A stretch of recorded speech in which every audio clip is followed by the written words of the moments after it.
Forster Nuke. I'm going to speak about my coaching philosophy. I'm an aspiring mixed martial artist coach. So, my leadership approach is more of a authoritative, is more of a authoritative leadership. So that leadership consists of having a shared goal with your athlete. So we have a common goal that we're both working towards, and it's very directive as well. And as a coach, most of the game plans, most of everything that's thought of comes from the coach, and the athlete works together with the coach to achieve a shared goal, which is obviously success for the athlete and for the athlete to become champion. As a mixed martial artist coach, the common goal for me and the athlete would be to get that athlete to win the game, to win the fight, and eventually become the champion of his weight division. So I conducted a training session for boxing, and analyzing the feedback of the training session.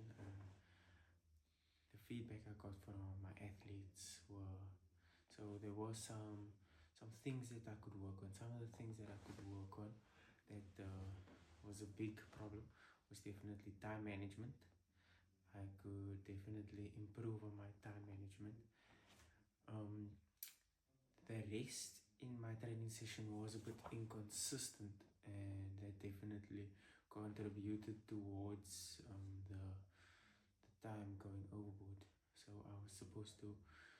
the training session was to be conducted for 30 minutes, and I was 10 minutes over, which is something that definitely needs to be worked on, and being more consistent in the timing and coordinating the program will definitely help a lot and improve on condensing the time to the appropriate session that was supposed to be conducted. Also, another thing, one of the clients,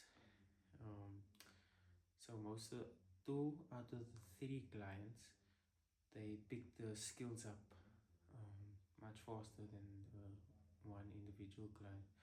And one of his feedbacks was that I should explain the skill by adding more steps and breaking it down more specifically. So that would have been to improve on that, definitely. As I coach my athletes, I will specifically give extra information to those that may be struggling or may find it difficult to pick up the skill. So definitely adding more specification to performing the skill for those that struggle with it is something that I will definitely implement. And another feedback was my confidence. So both, I think 2 out of the 3 athletes, they mentioned I need to be more confident in how I conduct this training session. So maybe have more confidence in how I explain the techniques, and have more confidence in how I speak when implementing and running the training session. Over time, the more sessions I run and the more I coach athletes, the confidence will definitely improve.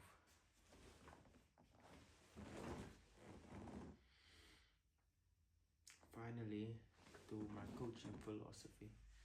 So my goal as a coach is definitely to make sure that the athletes give 110%. I want to make sure that the athletes give it their all, and during the training session as well as when they compete.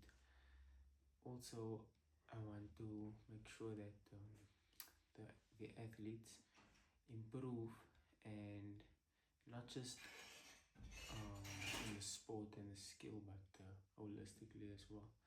I want to make sure that they become highly skilled, and as well I want to encourage them to fall in love with the sport that they are doing.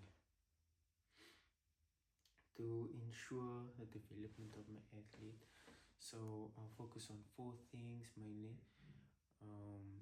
the confidence, the competence, the character, and connecting with them as well. Yes. So for the confidence, I will make sure to encourage my athletes, encourage the team. I will give them words of encouragement. I will show up to make sure I will show up, make sure that I'm present, show that I believe in them as well.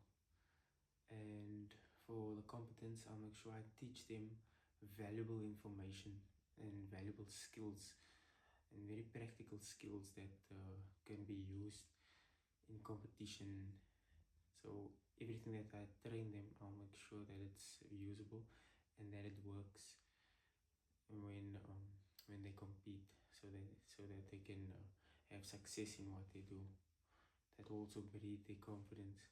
Connecting with them, the great thing about the being an MMA coach is it's individual sport, so you're not as bombarded as you are in a team sport. So definitely it makes it a lot easier to connect with the players, and to connect to them I will offer them help where I can. I will speak if they have any problems. I will talk it out with them and communicate. I will have very good communication with them, just to, if they have problems or any issues, I'll make sure that I'm available to talk to, and that they can come to me and we can talk it out. Finally, the character, to build the character, I will offer them good advice. I will remind them to stay humble during the victories, as well as offer them words of encouragement during the losses, and to remind them that they can come back. That is not the end of the world, and make sure that they come back stronger than before. Finally, athlete growth. To ensure that my athlete is improving, to make sure that my athlete is improving and has the proper skills for the future, I will do extra work to make sure that I'm updated with the latest skills and techniques to teach them, and I'll sit and study those techniques to make sure that they know the skills and techniques, and to make sure that they are able to utilize it as well in the fight and in competitions. I will also check on their mentality. Checking on their mental health, I believe, as well, is very important for future growth, because the athlete can improve physically and do well, but if they're not enjoying themselves, if they fall out of love with the sport, then there won't be a future of them competing or participating in the sport. So checking their mental health as well, just to make sure that they're okay. By doing that, I can ensure that they perform, because if they're not in the right headspace, their performance also will take a hit. Thank you.